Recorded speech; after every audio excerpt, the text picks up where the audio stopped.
නමෝ තස්සේ භගවතු අරහතෝ සම්මා සම්බුද්දස්සේ නමෝ තස්සේ භගවතු අරහතෝ සම්මා සම්බුද්දස්සේ නමෝ තස්සේ භගවතු අරහතෝ සම්මා සම්බුද්දස්සේ බුද්ධෝ සෝ භගවා බෝධාය ධම්මං දේසේති දන්තෝ සෝ භගවා ධම්මතාය ධම්මං දේසේති සන්තෝ සෝ භගවා සමතාය ධම්මං දේසේති තින්නෝ සෝ භගවා තරණාය ධම්මං දේසේති මුත්තෝ සෝ භගවා මෝචාය ධම්මං දේසේති අස්සද්ධෝ සෝ භගවා අස්සාසාය ධම්මං දේසේති පරිනිම්බුතෝ සෝ භගවා පරිනිම්බානාය ධම්මං දේසේති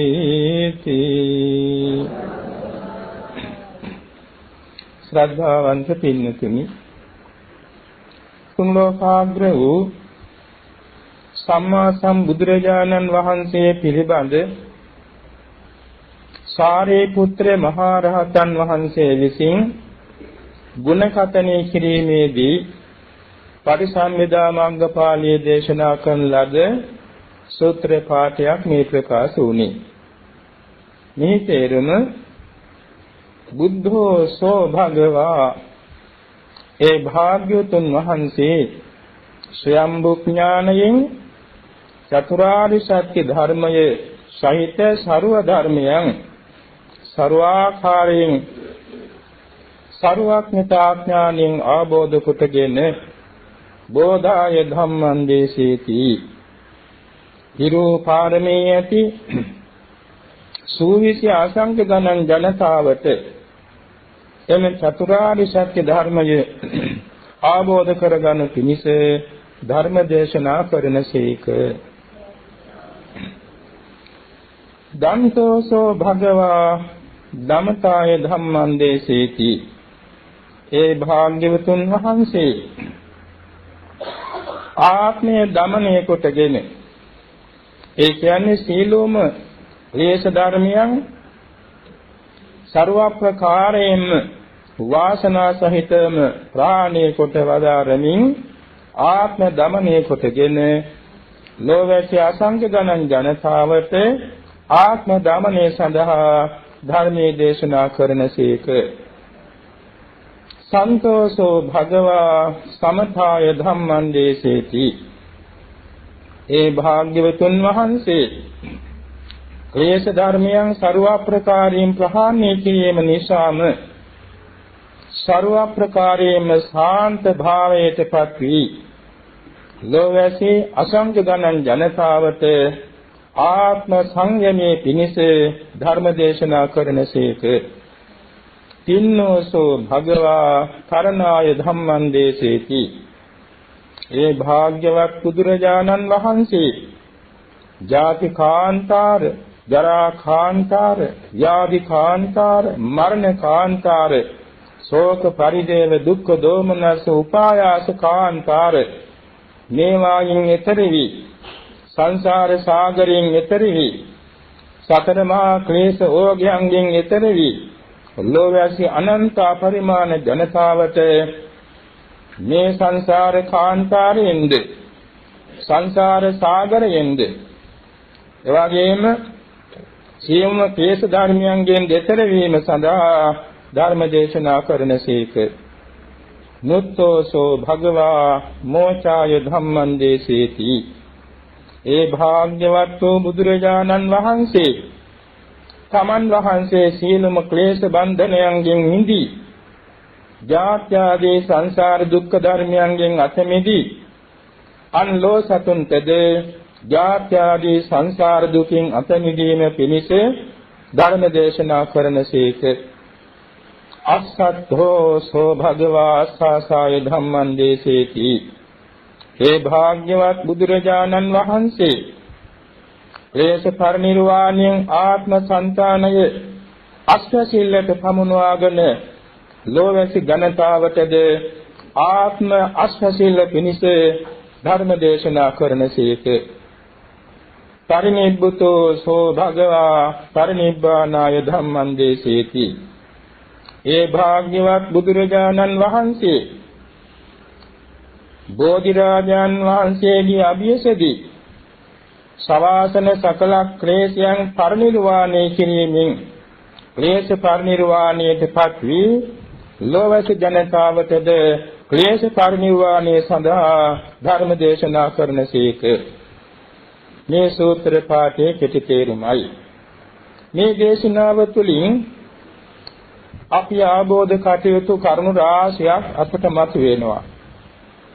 බුද්ධෝ කියන මේ වචනේ බොහෝම ගැඹීර වචනයක්. බුද්ධ බෝධනේ කියන ධාතුවෙන් ඇදිච්ච මේ වචනය හඳුන්වන්නේ ප්‍රඥා කෞසල්‍යතාවයයි.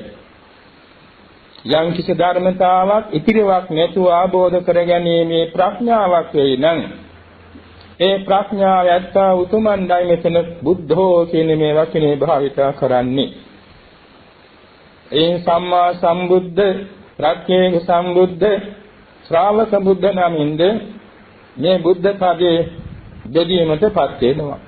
මෙතන බුද්ධෝ කියන්නේ බුද්ධෝ සබ්බඤ්ඤුත ඥානෝ, සර්වඥතා ඥානයෙන් සමන්විත වූ ශාන්තිනායකයන් වහන්සේටයි මෙතන බුද්ධෝ කියන මේ වචනේ භාවිතා වන්නේ. මේ බුද්ධත්වයට, ඒ ආબોධයට, ඒ ප්‍රඥා සම්භාරයට පත්‍යවදාලිය කෙසේද? විෂය සංඛ්‍ය කල්පලක්ෂයක් තිස්සේ 512000 නමක් සරුවඥන් වහන්සේලාගේ ශාසන සම්මුඛ වෙමින් දාන ආදී දසපාරමී පුරෙමි, සීල සමාධි ප්‍රඥා ගුණ වඩමි, ඥාන සමාධි සමාපatti අභිඥා බල විපස්සනා ඥාන වඩමි. මේ බෝධි සම්භාර පිරීමේදී ඒ මහෝත්තමයන් වහන්සේගේ సంతානයෙහි ගාම්භීර ප්‍රඥා සම්භාරේ පහළ කර ගැනීමට හේතු වන බෝධි සම්භාර මුදුන් පමුණවාගෙන ආවා. සමන් වහන්සේ භවයක් පාසා සීල සමාධි ප්‍රඥා සීලයෙන් ආර්ය අෂ්ටාංගික මාර්ගයේ පරිපූර්ණ කරමින් ආවා. යම්තා බෝධිපාක්ෂික ධර්මයට, යම්තා පාරමී ධර්මයට, යම්තා බෝධිකාරක ධර්මයට, ඒ සියල්ලම සම්පින්දණය වන්නේ ආර්ය අෂ්ටාංගික මාර්ගයටයි. ආර්ය අෂ්ටාංගික මාර්ගයේ පද තුනකින් හැඳින්වීමේදී සීල ස්කන්ධ, සමාධි ස්කන්ධ, ප්‍රඥා ස්කන්ධ කියන ස්කන්ධ තුනකින් හඳුන්වනවා. මේ සීල සමාධි ප්‍රඥා ත්‍රිවිධ ස්කන්ධයන් පරිපූර්ණ කරමින් ඇවිල්ලායි මේ ආරි සත්‍ය අවබෝධ කර ගැනීමෙන් තමන් වහන්සේ සම්මා සම්බුද්ධ කියන මේ ශ්‍රේෂ්ඨ ගුණපදයට සම්බන්ධ වුණේ. බුද්ධෝති කේනත්තේන බුද්ධෝ. බුද්ධෝ කියන්නේ කවර අර්ථයකින්ද? බුද්ධිතා සත්‍යානේති බුද්ධෝ. ආරි සත්‍යයන් තමන් වහන්සේ ආબોධ කළ නිසා බුද්ධ නම් වෙනවා. බෝධේතා ප්‍රජායාති බුද්ධෝ. සත්‍ය ප්‍රජාවට ආරි සත්‍ය ආબોධ කරවා වදාළ බැවින්ද බුද්ධ නම් වෙනවා. ජීවමාන කාලයේදීම අවස්ථා 24කදී සූවිසි අසංඛේයයක්ද සසු අවස්ථාවලදී 9 කෝටි 60 ලක්ෂයක් ගෙනාද මේ ආරි සත්‍ය අවබෝධ කරවීමෙන් තමන් වහන්සේ බුද්ධ ගුණේ පරිපූර්ණ කළා. සබ්බඤ්ඤතාය බුද්ධෝ. අතීතානාගත වර්තමාන සංකත අසංකත සර්ව ධර්මයන් සියල්ල දන්නා නිසා බුද්ධ නම් වෙනවා. සබ්බ දස්සාවිතාය බුද්ධෝ. එසේම අතීතානාගත වර්තමාන ආධ්‍යාත්මික බාහිර එවැගේම ලෞකික ලෝකෝත්තර සර්ව ධර්මයන් සංකත අසංකත සර්ව ධර්මයන් තමන් වහන්සේගේ නුවණින් දක්නා නිසා බුද්ධෝ නම් වෙනවා. අනන්‍ය නියතාය බුද්ධෝ. ලෝවාසි කිසිම ශ්‍රමණ බ්‍රාහ්මණ දිව්‍ය බ්‍රහ්මාදී කිසි කෙනෙකුගෙන් අසා නොදැන තමන් වහන්සේගේම ස්වයම්භු ඥාණයෙන් අවබෝධ කළ නිසා බුද්ධෝ නම් වෙනවා. විසවිතාය බුද්ධෝ උදෑසන ඉරෝදාවින් ප්‍රබුද්ධ වෙන නෙළුම් මලක් මේ තමන් වහන්සේම ගාම්භීර ආරි සත්‍ය අවබෝධයෙන් ප්‍රබුද්ධ වූ බැවින් බුද්ධෝ නම් වෙනවා. නිරුපලේප සංඛාතේන බුද්ධෝ ආත්ම සංකානේ ක්ලේශ කාලුෂ්‍යම් බිඳුවක්වත් නැති නිසා කෙලෙස් කෙලෙතු බිඳක්වත් නැති නිසා බුද්ධෝ නම් වෙනවා. තීනාසව සංඛාතේන බුද්ධෝ කාමාශ්‍රව භවආශ්‍රව දික්ඛාශ්‍රව අවිද්‍යාශ්‍රව කියන ආශ්‍රව ධර්මයන් ਸਰව ප්‍රකාරයෙන්ම ශේකල නිසා බුද්ධෝ නම් වෙනවා. ඒකාන්ත විතරාගෝති බුද්ධෝ තුන් ලෝකේන වෙලාගෙන පටලාගෙන දිලගෙන සිටින මේ රාගයවත් ලෝභය නැමැති ක්ලේශයෙන් ਸਰව ප්‍රකාරයෙන්ම අතමිඳුන බැවින් විතරාගයේ බැවින් බුද්ධෝ නම් වෙනවා. ඒකාන්ත විත දෝසෝති බුද්ධෝ ඒකාන්තෙන් දේශේ වාසනා සහිතවම දේශේ දානීය කනිසා බුද්ධෝ නම් වෙනවා. ඒකාන්ත විත මොහෝති බුද්ධෝ ඒකාන්තයෙන්ම සකල දුක්ඛ ධර්මයන්ට ප්‍රධාන හේතු වන අවිද්‍යාව නම් වූ මෝහය ප්‍රාණය කළ බැවින් බුද්ධෝ නම් වෙනවා. ඒකාන්ත නික්ඛිලේසෝති බුද්ධෝ ඒකාන්තයෙන්ම ආත්ම සංතානයේ ගමන තවන කිලිතු කරන ක්ලේශ ධර්මයන්ගෙන් තොර වූ බැවින් බුද්ධෝ නම් වෙනවා.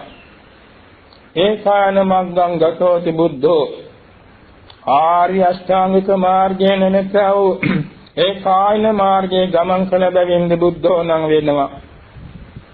ඒකෝ අනුත්තරං සම්මා සම්බෝධින් අபிසම්බුද්ධෝති බුද්ධෝ එකලාවම අනුත්තර සම්මා සම්බෝධිය නම් වූ සර්වඥතා ඥානය ප්‍රතිලාභ කරගත් බැවින් බුද්ධෝ නම් වෙනවා.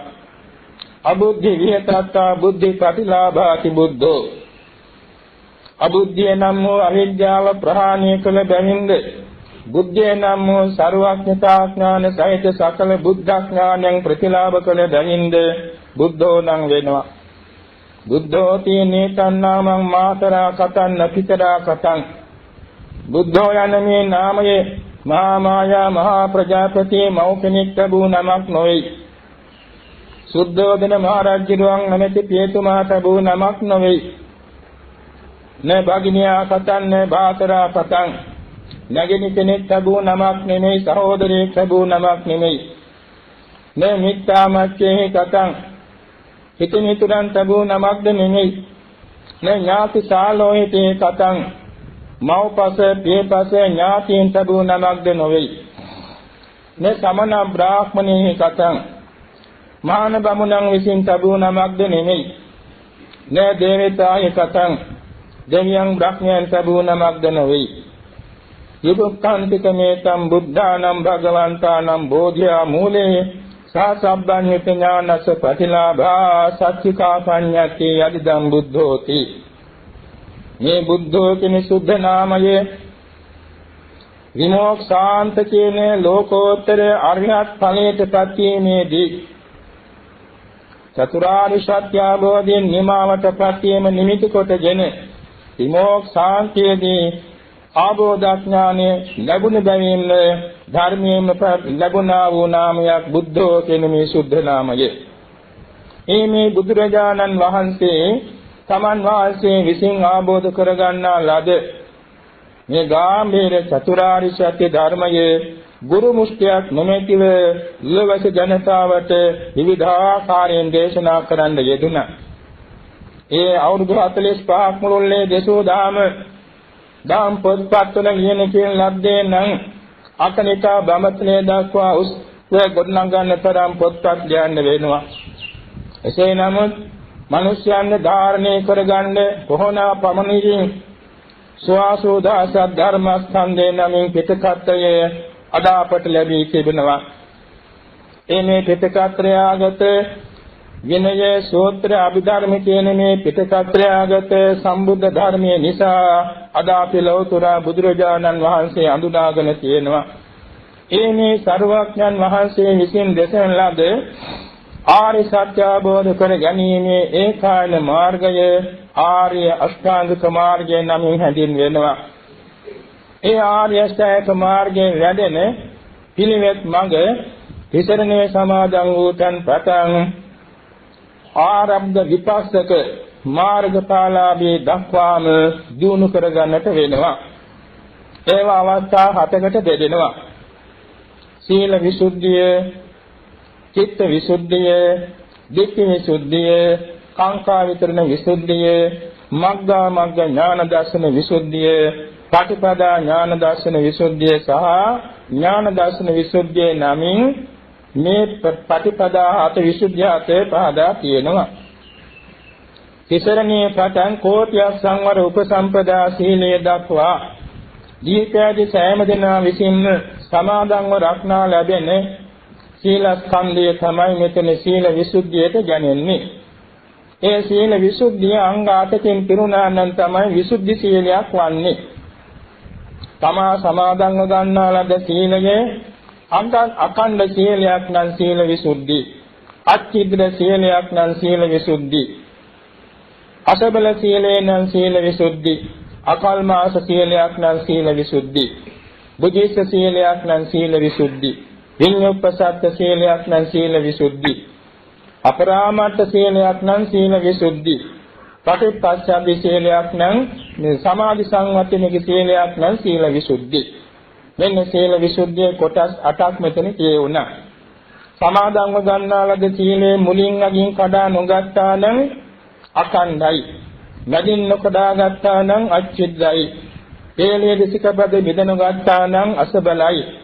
තනින් තනිය සිකපද නොබෙද ගත්තා නම් අකල්මාසයි.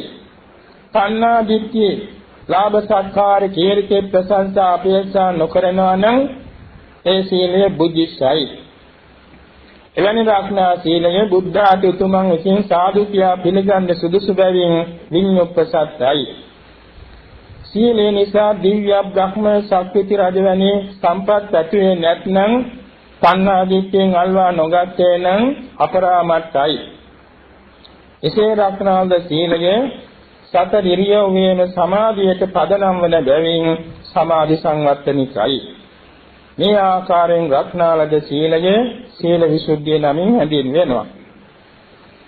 සීල විසුද්ධියේ පිහිටාගෙනයි චිත්ත විසුද්ධියේ පිහිටන්නේ ලැබෙන්නේ. චිත්ත විසුද්ධියේ නමින් මෙතන හැඳින්වෙන්නේ සමත භාවනාවෙන් ලැබෙන උපචාර සමාධිය සහ අර්පණා සමාධියයි. සමත භාවනාවේදී උපචාර සමාධිය අනිවාර්යෙන් ලැබෙනවා සෑම කර්මස්ථානයකින්ම. අර්පණා සමාධිය ලැබෙන්නේ සමත භාවනා 40න් 30කින් පමණයි. බුද්ධානුස්සති, ධම්මානුස්සති, සංඝානුස්සති, සීලානුස්සති, ත්‍යාගානුස්සති, දේවතානුස්සති, උපසමානුස්සති, නරණානුස්සති කියන මේ අතෙනුත් ආහාරයේ පටිච්චෝල සංඥා චතු ධාතු අවස්ථාන කියන මේ 2:10න් උපචාර සමාධිය පමණක් ලැබෙනවා. ඒකත් චිත්ත විසුද්ධියයි. උපචාර සමාධියේ නීවරණ යටපත් වෙනවා. නීවරණයන්ගෙන් සිතේ තොර වෙනවා, විසුද්ධියටපත් වෙනවා. ඊළඟට තියෙනවා ප්‍රථම ඥානයේ පමණක් ලැබෙන කර්මස්ථාන 11ක්. පටික්කුල මනසිකාරයෙන් නම් කායගත සතියයි දස අසුභයයි කියන 11න් ප්‍රථම ඥාන පමණක් ලැබෙනවා. එයින්ද නීවරණ යටපත් වෙන බැවින් රූපාචර අර්පණා සමාධියක් බැවින් ඒකත් චිත්ත විසුද්ධියක්. ඥාන තුනක් පමණක් ලැබෙන භාවනා තුනක් තියෙනවා. මෛත්‍රී කරුණා මුදිතා තුනෙන් ප්‍රථම ඥානයයි, ද්විතිය ඥානයයි, තෘතිය ඥානයයි තුන පමණක් ලැබෙනවා. එයිනොත් නීවරණ දුක්ඛක්ලේශය යටපත් වෙන බැවින් එයින්ද චිත්ත විසුද්ධිය වැඩෙනවා. එවැගේම රූපාචර ඥාන 4 පමණක් ලැබෙන කර්මස්ථාන දෙකක් තියෙනවා. ඒ තමයි ආනාපාන සතිය සහ ආකාශ කසිනය. ආනාපාන සතියෙන් තීක්ෂණ ප්‍රඥාට ධ්‍යාන 4 ලැබෙනවා.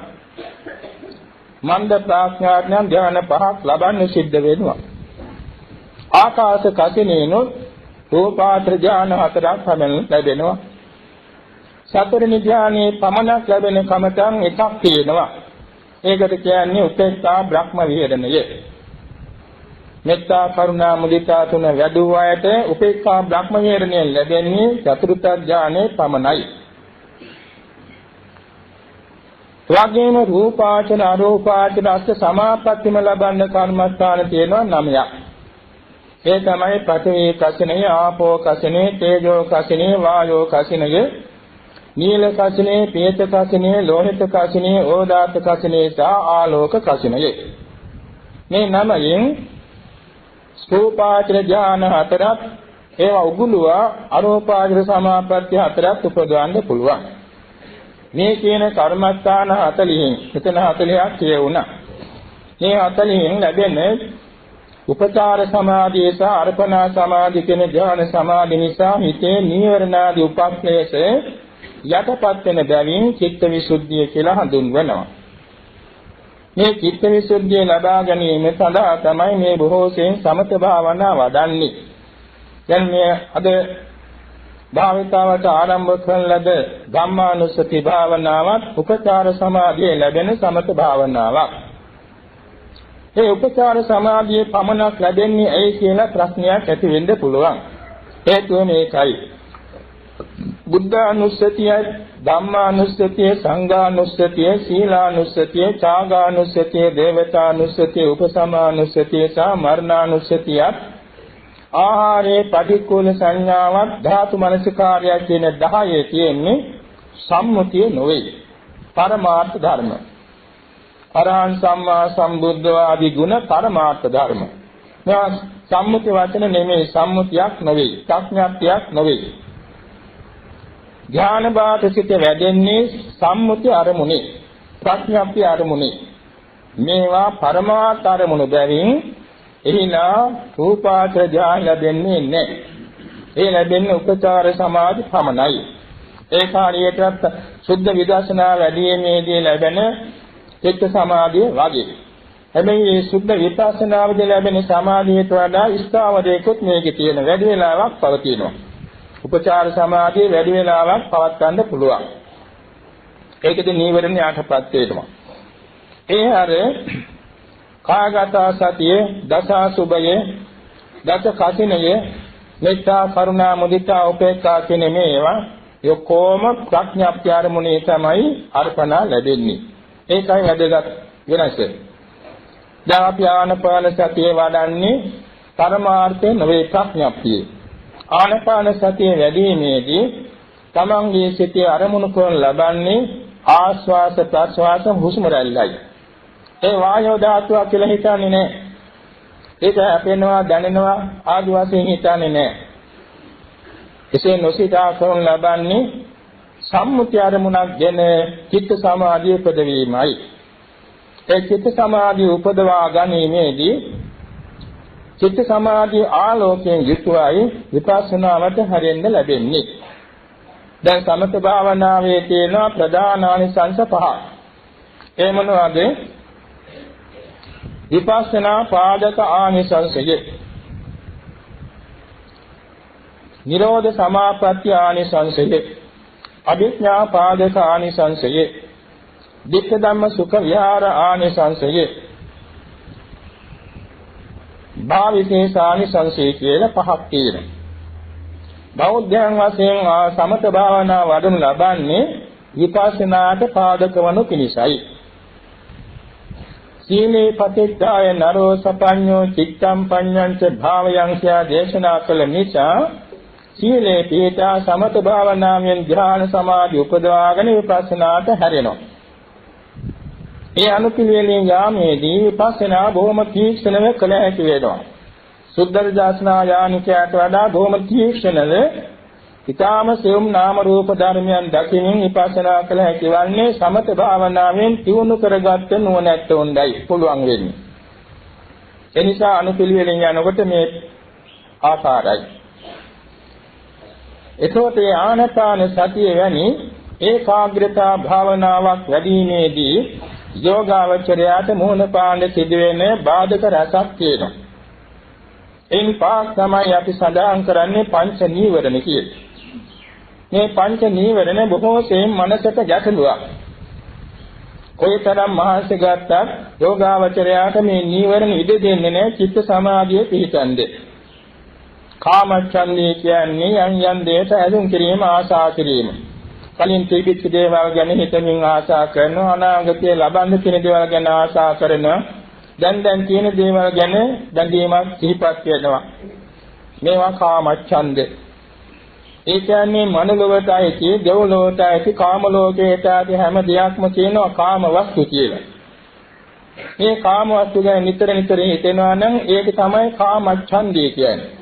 ඒක තමන්ගේ චිත්ත සමාධියට බාධාවක්. දිනක් බුදුරජාණන් වහන්සේ ලෝතර බුදු වෙන්න ආසන්න කාලේ සිද්ධාර්ථ බෝසතාණන් වහන්සේ නේරංජරා ගඟේ වැල්ලේ සක්මන් කරනවා. ඒ වැල්ලේම තියෙන වතුර කඩවලකින් තැන් පහසු වෙනවා. උන්වහන්සේ දුෂ්කරඥා වත්තර දාලා පින්දපාතේ වළඳමින් දාස් 15 ගත වුණේ. මේ 15 ඇතුළතදී වැරහැලියේ ගියේ තමන්ගේ සිරුර ලක්ෂණයට වැඩිගෙන ආවා. ඉතින් තන් පහස වෙනකොට අතපය පිරිමදිනවනේ. දැන් මගේ අතපය වැඩි වෙනවනේ කියලා හිතුණා.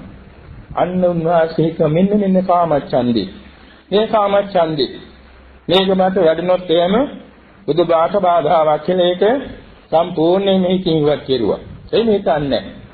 අන්නේ වාගේ පවා තමන්ගේ අවයවයන් ගැන, තමන්ගේ කේශ කලාපය ගැන, තමන්ගේ ඇඳුම් පැළඳුම් ගැන, තමන්ගේ දන්ත පේළිය ගැන, තමන් පරිහරණය කරන පාවහන් ගැන, පනාව ගැන, පෑන තන්සල ගැන, ඔරලෝසුව ගැන මේවා ගැන පවා නැවත හිතෙනවා නම් ඕක කාමච්ඡන්ද නීවරණයක්.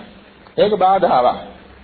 එනි හිතනකොට මේ හිතන්නට ඕනේ අනිච්ච ලක්ෂණ, දුක්ඛ ලක්ෂණ, අනාත්ම ලක්ෂණ, අසුභ ලක්ෂණ. හිතලා ඒක හිතින් ඉවත් කරන්න අපි දැනවත් වෙන්න ඕනේ, සතිමන්ත වෙන්නට ඕනේ.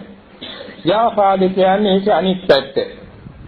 තමන් පරිහරණය කරන දේවල් වල, තමන්ගේ ශරීර අවයව ගැන, තමන්ට සම්මුඛ වෙන දේවල් ගැන යම් අසුභ ස්වභාවයක් දකිනවා නම් අන්න එතෙන් ගැටෙනවා. මధుරේ චෛල මූණේ වාහන කොට මැස්සෙක් වාහන කොට හිත ගැටෙනවා. එයාගෙම දත්වල අප්‍රසන්නයක් වෙනකොට හිත ගැටෙනවා. ඉසාවුල් වෙලා තිනොත් හිත ගැටෙනවා. අඳුම කෙලුත් වෙලා තින හිත ගැටෙනවා. මේ පුතේ ඇදලා තියෙන හිත ගැටෙනවා. ආහාර ගන්නකොට ගලක් සපුනන හිත ගැටෙනවා. ඔය තරම් හැම වෙලාවෙම අපේ සිත අපි දන්නේම නැතුව ගැටීමටපත් වීම තමයි නිරුස්සන බව තමයි. එවැගේම තමන්ට අප්‍රසන්න කෙනෙක් ඉස්සරහට ආවන හිත ගැටෙනවා. පිටත් වෙන්න ඉස්සෙල්ලා ඕනෙක් කැඳුවා නම් හිත ගැටෙනවා. කල්පොටෙක් කැඳුවා නම් හිත ගැටෙනවා. කාරලෙක් කැඳුවා නම් හිත ගැටෙනවා. ඔය වාගේ හැම වෙලාවෙම තමන්ගේ හිත යම් දෙයක ගැටෙන සුළු වේ නම් මේක තමයි ව්‍යාපාදය. මේක අපට මහා වාදයක්. අපේ සමාධිමත් වීමට මහා බාධකයක්. කියන මේ දෙකේම ඊට වඩා අන්තරාවක්. ඒ කියන්නේ මහා ඇටකොට යට වෙනවා වගේ කියලා. මහා ඇටකොට යට වුණාම නැගිටින්න බෑනේ. ඒ වගේ තමයි තීන මිද්ද. තීන මිද්ද කියන්නේ නිදිමතම නෙමෙයි. නිදිමත රහතන් වහන්සේටත් තියෙනවා. නිදිමත කියන එක කාය ගිලන් තත්ත්වය නිසා සිදු වෙනවා. නිදිමත නෙමෙයි තීන මිද්දේ කියන්නේ නිදිමතත් තීන මිද්දේට සමානව උපකාරක දෙයක්. ඒකට කියන පසලාය තත්ත්වයන් කියලා නිදි කිඩා වැටේ. ඒ හැර තමන් කරන යහපත් ක්‍රියාව කරන්න එපා වීම කියනවා. දැන් පස්සේ පුළුවන් ඒ වාගේ හිතන හිතවිලි එනවා. දැන් මහන්සි ඉස්සරේ දෙනවා, ඇඟරේ දෙනවා, දාඩිය දානවා. මෙච්චර වැඩ කළා දැන් මට මහන්සි පස්සේ පුළුවන් ඔය වාගේ පසුබට වීම සිදු වෙනවා. ඒ කුසාසිතේ පසුබට වීමේදී ඇතිවෙන ගිලන්තකම තමයි මෙතන තියෙනේසා මිද්දේ මේක එකට ඒකාබද්ධ ධර්මතා දෙකක්. තීනේ කියන්නේ හිතේ තියෙන මැලිකම. මිද්දේ කියන්නේ හිත තුළ තියෙන ඡායසිකයන්ගේ මැලිකම. මේ දෙකම මහා පුදුම විදිහේ අපහසුතාවකටපත් වෙනවා. කොයිලසිකින්වත් ඉස උස්සගෙන ඉන්න බෑ සිරා වැටෙනවා. අලවෙන්දම හිතෙනවා. ඔය වාගේ අවස්ථාව අපිට මහා බාධාවක්. ඒ වෙලාවට බුදුරජාණන් වහන්සේ අපට උපදෙස් කියලා තියෙනවා ඒක ජය ගන්න හැටි. ඒ වෙලාව ඇහැරලා වටපිට බලන්නට ඕනේ. කන් දෙක අල්ල ටිකක් අදින්නට ඕනේ. වතුර ටිකක් මූණේ ගා ගන්නට ඕනේ. තන් ටිකක් පානය කරන්නට ඕනේ. අතපය හොඳට පිරිමැදලා පිරිකඩ අරින්නට ඕනේ. ඒ වගේම එහෙමත් නැත්නම් නැගිටින්නට ඕනේ. ඉරියව් මාරු කරන්නට ඕනේ. ඇවිදින්න සක්මන් කරන්නට ඕනේ. ඔය ඔක්කොම කළත් බැරි නම් නිදා ගන්නට ඕනේ. ඔය විදිහට උපදෙස් කියලා තියෙන්නේ මේ තීන මිද්දේ නෙමෙති මහා බලගතු බාධකේ මැඩපත් වුණු පිණිසයි.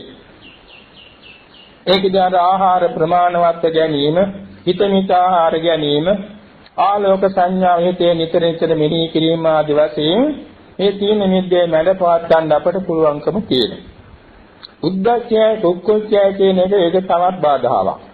උද්දච්චය කියන්නේ අලු ගොඩකට ගලක් ගැහුවම විසිරෙන්නා වගේ, ගහක් කොට කොඩියක් බැඳාම නිතරම සැලෙන්නා වගේ, ජලතලාවකට ගල් කැටයක්, සබිලිති කෑල්ලක්, කෝටු කෑල්ලක් දැම්මාම කලණේ වන්නා වගේ නිතරම සිත සැලවිසලවි පාවෙවි මේ කඩමුණුල විහිදෙනවා. ඒ අවස්ථාව තමයි උද්දච්චය නමින් හැදෙන්නේ. මේක අකුසල සිත්වල පහළ වෙන දේවල්. ඒකත් මහා බාධාවක්. කුක්කුච්චේ නමින් කියවෙන්නේ තවත් දෙයක්. නොකල කුසල් ගැන කළ අකුසල් ගැන හිත පසුතැවෙනවා. මොනවා හරි සුළු දෙයක් හරි අත්කරද්දක් වුණා නම් ඔය කීතන මත වෙලානේ Tamande හිත වදගෙනවා. ඒක කුකුස. කුකුස කියන්නේ මෙතන තමන් කළ නොකළ කුසල අකුසල් ගැන පසුතැවිල්ල. පසුතැවිල්ලාමත් ඒක මහා වදයක්. අනික තමයි විචිකිච්ඡාව. විචිකිච්ඡාව නම් බෞද්ධයන්ට බොහොම අඩු කරගන්න පුළුවන් දෙයක්. බෞද්ධයන් තුනුරුවන්ගේ ගුණ හදවතින් පිළිගන්නා නිසා විචිකිච්ඡාව අඩු වෙන බොහොම අඩු කරගන්න පහසු වෙනවා. රත්නත්‍රය ගැන සැකය, සීලේ ප්‍රතිපදාව ගැන සැකය, අතීත කාලය ගැන සැකය, අනාගත කාලය ගැන සැකය, ඒ තුන් කාලය ගැනම සැකය, හේතුඵල ධර්ම ගැන සැකය. මේවා තමයි බාධක විචිකිච්ඡා. යන්දයක් නොදැනීමෙන් ඇතිවෙන විචිකිච්ඡාව නොවේ. දැන් පාර යනකොට දෙමන් සංගයක් මුණ ගැහුණාම යන්න ඕන පාර මේකද අරකද කියලා හිතන්න පුළුවන්. මේක විචිකිච්ඡාව ජීවරණයක් නොවේ. ඒ වගේම යම් කිසි ආහාරයක් ගන්නකොට මේක අහවල් දෙයක්ද කියලා සැක කරනවා. ඒක විචිකිච්ඡාව නෙමෙයි. ඒ වගේම ප්‍රතිරූප විචිකිච්ඡා කියලා. විචිකිච්ඡා නම් අර සඳහන් වෙන්නේ උසස් ගුණ ධර්මයන් පිරීමේදී බාධක වන තුනුරුවන් ගැන සැකය, සීලය ගැන ප්‍රතිපදා ගැන සැකය, තුන් කාලය ගැන සැක, හේතුඵල ධර්ම ගැන සැක. මේවා තමයි බාධක විචිකිච්ඡා. මේ ඔක්කොම යටපත් කර ගැනීම සඳහා ගන්න උත්සාහය යෝගාවචරයට මහත් වෙහෙසක් දරන්න වෙනවා. නමුත් මේ වෙහෙස නිමාව දක්වාම දරන්නට ඕන. යුද්ධයක් කරන යුදසේ බලා නිමාව දක්වාම සටන් නොකළොත් ਉਹ පරදිනවා. මුළු ජීවිතේම කැප කරලා යුද්ධයේ යෙදෙන්නට ඕන. හැම ආයුධයක්ම පාවිච්චි කරන්නට ඕන. ඒ වගේම මේ නිවරණ මැඩ පවත්වමින් සමාධි බලය උපදවා ගැනීම සඳහා යෝගාවචරය පුරුදු වෙන්නට ඕන. අපි මේ අනුස්සති භාවනා ගැන විශේෂයෙන් අවධානයක් යොදන්නට ඕනේ. හේතුව දී බෞද්ධයන් වශයෙන් ඉන්න හැම දෙනාට ඒක පෙළියට දිනපතා භාවනා දිනු කරගන්න අපහසු වෙනවා.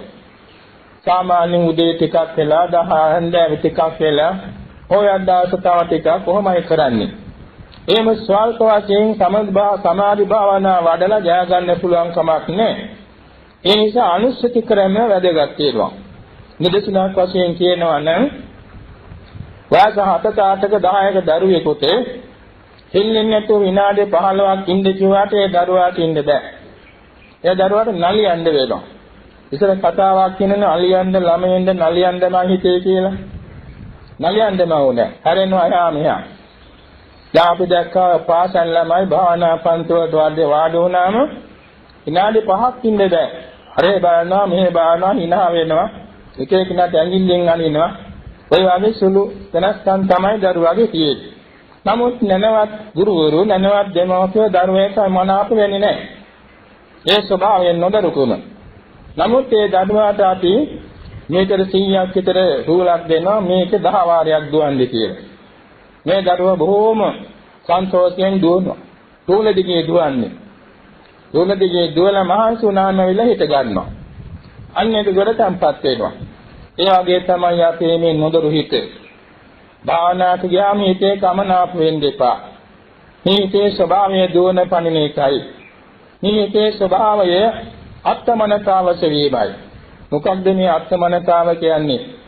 සන්තෝෂයෙන් සිටීම. දරුවා සෙල්ලම් කරන්නේ සන්තෝෂයෙන් ඉන්න. ඒ වගේම මේ හිත දුවන්නේ පණින්නේ විසිරෙන්නේ කොතනද සැපක් කියන්නේ කියලා සතුට හොයන එකයි.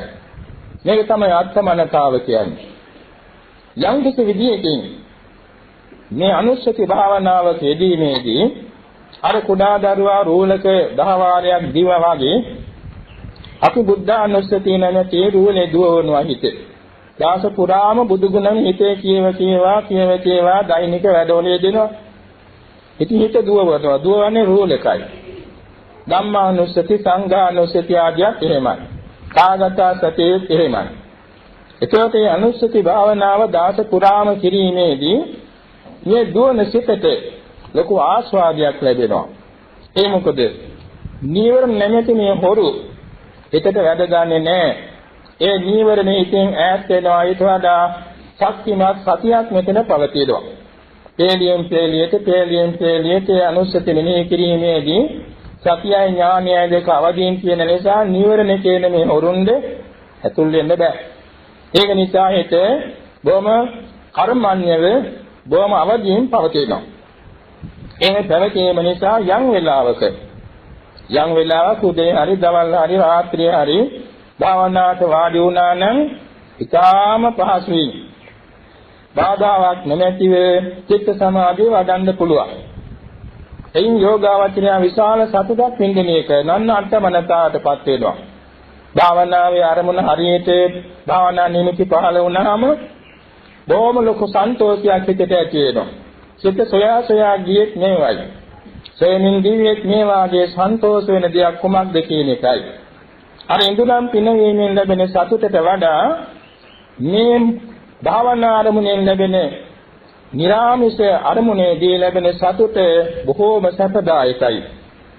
ඒක නිසි හැටේට වැඩි නම් පස්සේ චරිතෙන් කාලවත් මේ හිත දුවවන්න බෑ. ඊට පස්සේ මේ සිත බොහෝම තදින් ඇලීගෙන සමාධිමත් වෙනවා. මෙන්න මේ පිළිවෙල අපේ බෞද්ධයන් අනුගමනය කරතොත් අනේ මට භාවනා කරගන්න බෑ කියලා කවදාකවත් කියන්නේ නෑ. මට භාවනා කරන්න වෙලාවක් නෑ කියලා කියන්නේත් නෑ. මේ තාර්දු 30කට පමණ ඉස්සරේක මහත්මයෙක් මට කියනවා ස්වාමින් වහන්සේ අපිට භාවනා කරන්න වෙලාවක් නැහැ. අපිට ධර්මයේ හැසිරෙන වෙලාවක් නැහැ. නමුත් අපි ධර්මයේ නොහැසිරෙන වෙලාවක් නැහැ ස්වාමීනි කියනවා. ඒක වැදගත් පිළිතුරක්. ධර්මයේ නොහැසිරෙන වෙලාවක් නැහැ කියනවා. ඒ මොකද කාරණේ? වාඩි වෙලා යමක් හිතන්න වෙලාව නැහැ.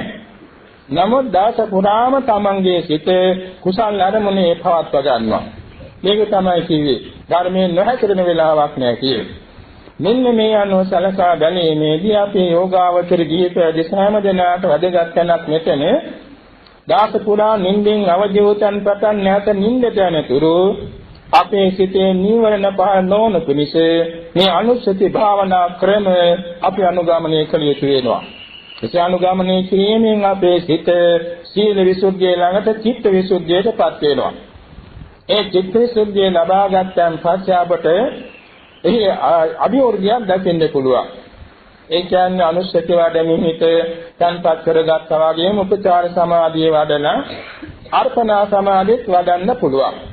අර්පණා සමාධියත් වඩා ගත්තා නම් අන්න ධිට්ඨි විසුද්ධියට යොමු වෙන්නේ ඊටාම සුදුසු දොරටුවේ ආරෙනවා. ධිට්ඨි විසුද්ධිය කියන්නේ නාම රූප ධර්මයන් සියල්ල දැක ගන්නා තැනයි. ඒක විපස්සනාව නෙවෙයි. විපස්සනාට දොරෙන් ඇතුල් වීමයි. ඒකට කියනවා නාම රූප පරිච්ඡේද ඥානයි කියලා. ඒක තමයි ධිට්ඨි විසුද්ධිය. එතන ධිට්ඨිය පිරිසුදු වෙනවා. නාම රූප සියල්ල දැකලා නාම රූපයන්ගේ හේතුඵල සම්බන්ධතාව සොයා ගන්නවා. ඒවා එකක් ගානේ ලක්ෂණය, රසය, පච්චුපට්ඨානේ, පදත්තානේ මේ අතර අනුව රූප 28ම, චෛතසික 52ම සියලුම කුසල අකුසල සිත් මේ ඔක්කොම බලනවා. බලනාර පටිච්චසමුප්පාදයන් හේතුඵල සම්බන්ධතාව දැක ගන්න ඉස්සරේ ඒ නාම රූපයන් පරිච්ඡේද කරගත් බැවින් දැකගත් බැවින් ආධ්‍යාත්මික උද බාහිර උද නාම රූපයන් දැක ගැනීමට කියනවා නාම රූප පරිච්ඡේද ඥානයට ditthi visuddhiyයි.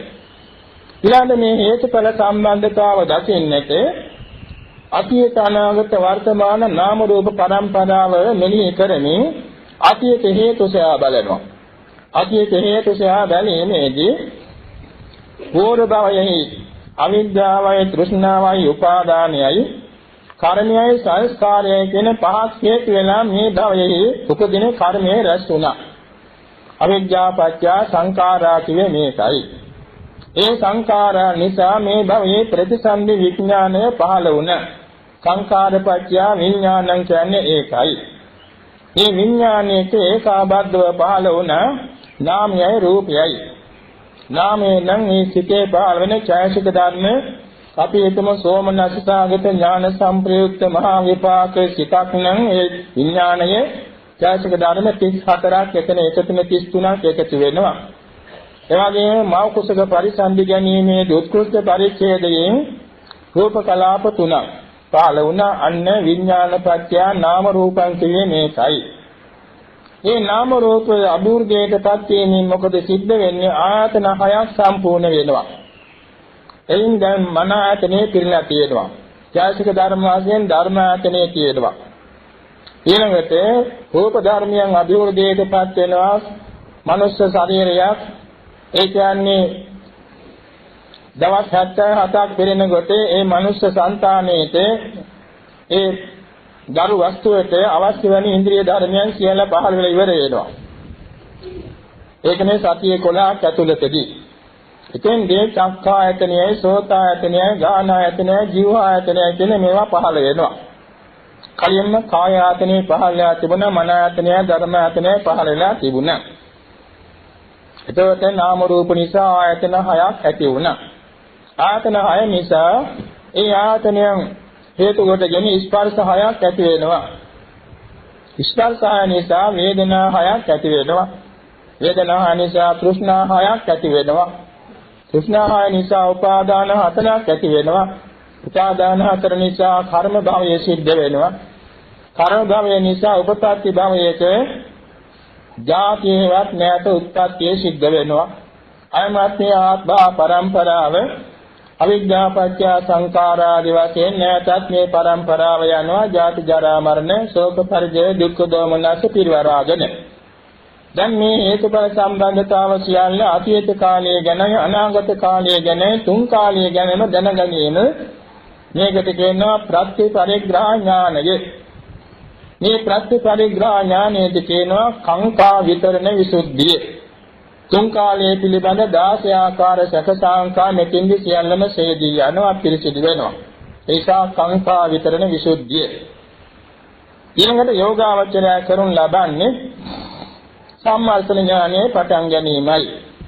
සම්මාසන ඥානයේ වශයෙන් තමන් විසින් දක්නා ලද රූප කලාප 23ක් මේ సంతානියේ තියෙන ඒවත් චිත්තචෛතසික ධර්ම සියල්ල සම්පින්දනය කරමින් චත්තාලීසාකාර මහා විපස්සනාට ලං වෙනවා.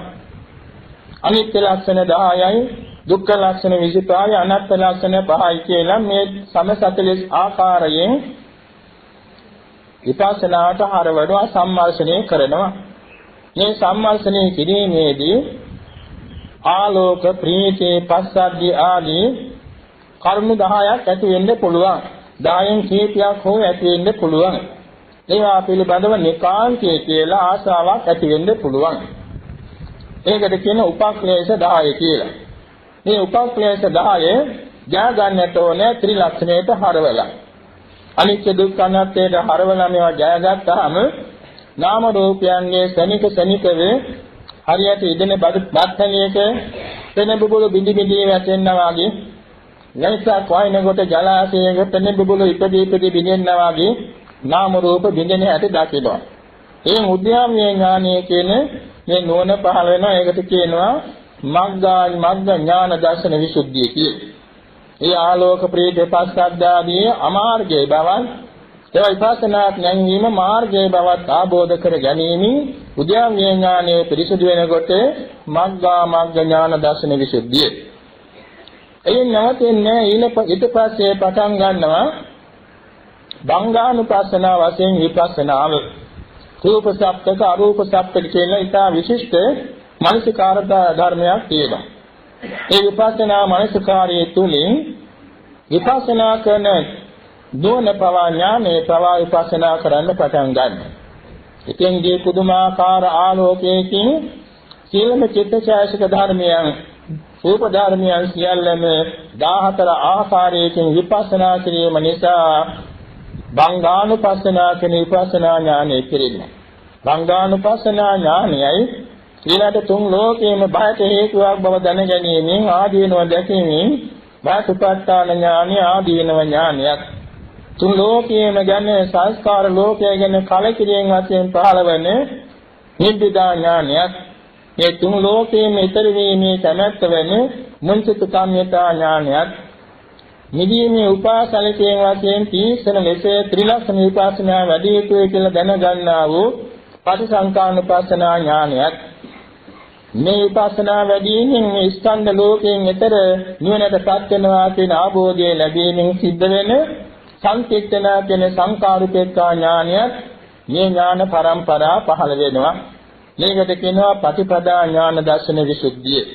මේ වායෙන් පිරිසුදු වෙමින් ගිහිල්ලා ඊළඟට යම් කිසි වේලාවකදී තමන්ගේ సంతානයේ සතිපට්ඨාන සතරක්, සම්‍යක් ප්‍රදාන හතරක්, ඉරිදිපාද හතරක්, ඉන්ද්‍රිය ධර්ම පහක්, බල ධර්ම පහක්, බොජ්ජංග හතක්, මාර්ගාංග හතක් ශක්තිමත් බාටපත් වුණා නම් ඍතු සත්‍ප්‍රාය, භෝජන සත්‍ප්‍රාය, උජ්ජල සත්‍ප්‍රාය, ධර්මසාන සත්‍ප්‍රාය කියන මේවත් හරියට ලැබුණා නම් ඒ මොහොතේදී සංකාරුපේක්ඛා විපස්සනා ඥානයේ යෙදී සිටිනදී ඒ සිත් සංතානයෙන් හිත භවංග ප්‍රතිත වෙලා මනෝද්වාර වර්ජන ක්‍රියාසිත පහළ වීමෙන් අනතුරුව පරිකර්ම උපචාර අනුලෝම ගෝත්‍ර භූ කියලා කාමාචර ජවන්සේ සතරක් පහළ වෙන එක වීතියක මේ ජවන්සේ සතරෙන් පරිකර්ම උපචාර අනුලෝම කියන මේ සිත් තුලින් කෙරෙන්නේ නාමයක් හරි රූපයක් හරි සංස්කාර ධර්මයක් අනිත්‍යයි අනිත්‍යයි කියලා හෝ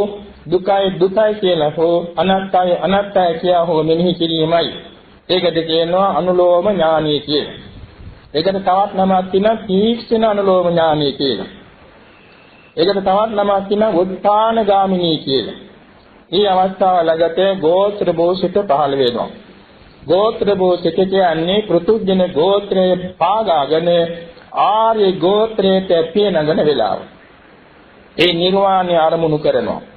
නිර්වාණය අරමුණු කිරීමේදී ක්ලේශ ප්‍රහාණය ඒ සිතින් වෙන්නේ නැහැ. නමුත් නිවන් අරමුණු කරනවා මාර්ගයට ප්‍රථමයි. ඊළඟට මාර්ග චිත්තේ පහළ වෙනවා සෝතාපට්ටි මාර්ග චිත්තය.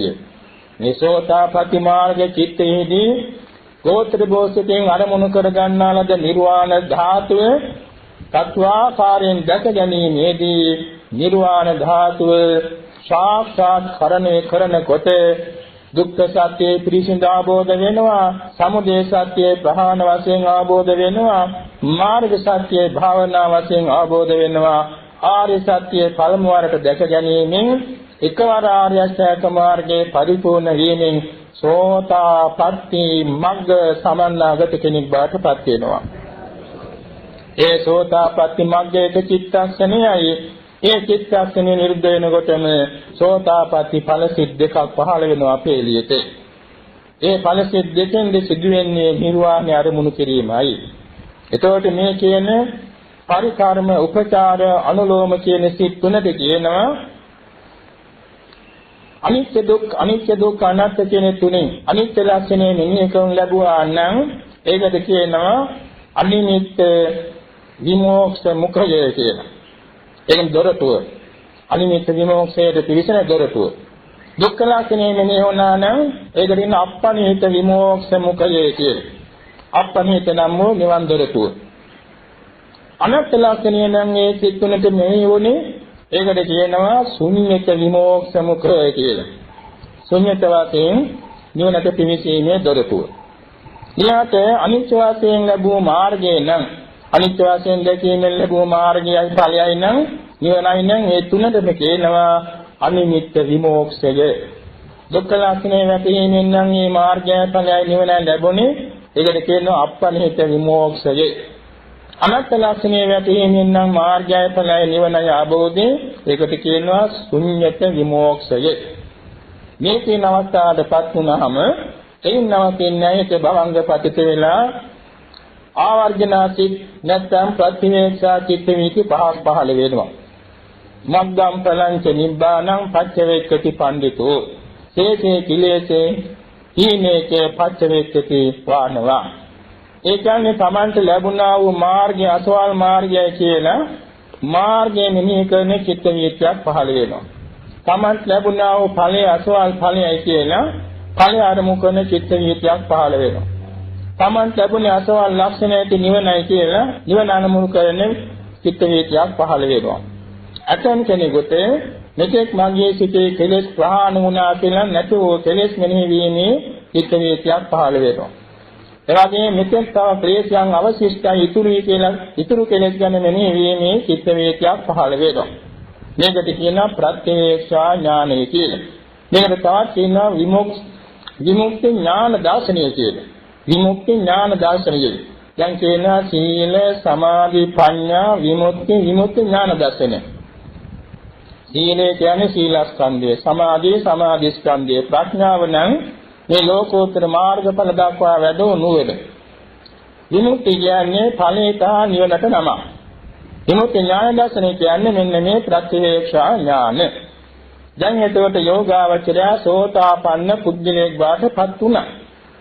මේ සෝතාපන්න වූ බව නවතින්නේ තවත් තමන්ගේ ආත්ම ශක්තිය ආර්ය අෂ්ටාංග මාර්ගයේ ගමන් කරන්න තියෙනවා නම් අයමත් උද්‍යෝගී ඥාණයෙන් පටන්ගෙන විපස්සනා ඥාන වඩලා අනුපිළිවෙලින් ගිහින් සකදාගාමී මාර්ගඵල නිවන ආબોධ වෙනවා.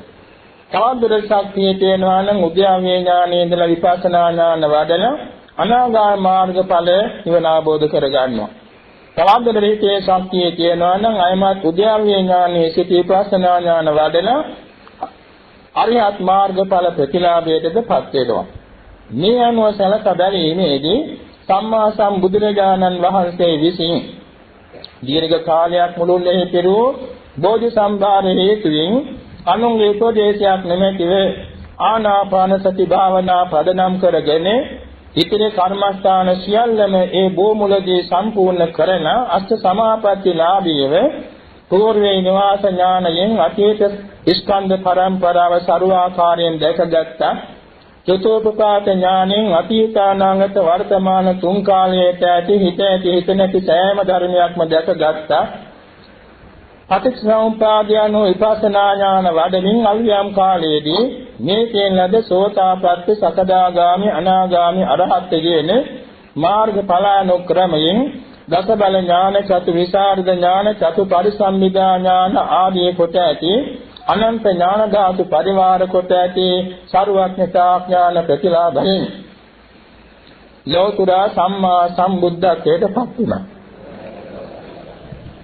මේ සරුවඥන් වහන්සේ තමන් වහන්සේ බෝධි සම්භාර පිරුවේ බුද්ධෝහං බෝධිසාමි නුත්තෝහං මෝචයේ පරේ තින්නෝහං සාරයේසාමි සංසාරෝගා මහභය කියන ප්‍රතිමේ යුතුව බැවින් මේ කාදාල බෝධි සම්භාර පිරී තිබුණු බැවින් තමන් වහන්සේ ධම්සක් දෙසීමේදී පටන් පරිනිර්වාණ මංචකයේ දක්වාම අවස්ථානුකූලව සුදුස්සන්ත දහම් දෙසලා ඒ දසෝ දහමින් සූවිසි අසංකේය නවකෝටි 60 ලක්ෂයක් දෙන ආරි සත්‍ය බෝධයෙන් අමා මහ නිවනට පමුණවා වදාලා.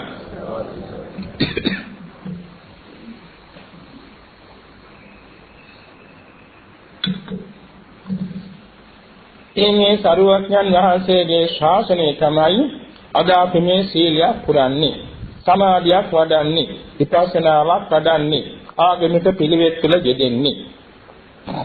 මේ හැම කටයුත්තකදීම අපි සලකා බලන්නට ඕනේ අපේ චිත්තසංතානයේ කුමක්ද වැඩෙන්නේ කියලා. අපි නමස්කාරයේ කියන කොටත් පින්නතුනි අපේ සිතේ වැඩෙන්නේ ආර්ය අෂ්ටාංගික මාර්ගය. තිසරණයේ කියන කොටත් අපේ සිතේ වැඩෙන්නේ ආර්ය අෂ්ටාංගික මාර්ගය. ශික්ෂාපද එකක් ගන්න කියවීමේදී අපේ සිතේ වැඩෙන්නේ ආර්ය අෂ්ටාංගික මාර්ගය. දෝත් නගා සාදු කියන කොටත් අපේ සිතේ වැඩෙන්නේ ආර්ය අෂ්ටාංගික මාර්ගය.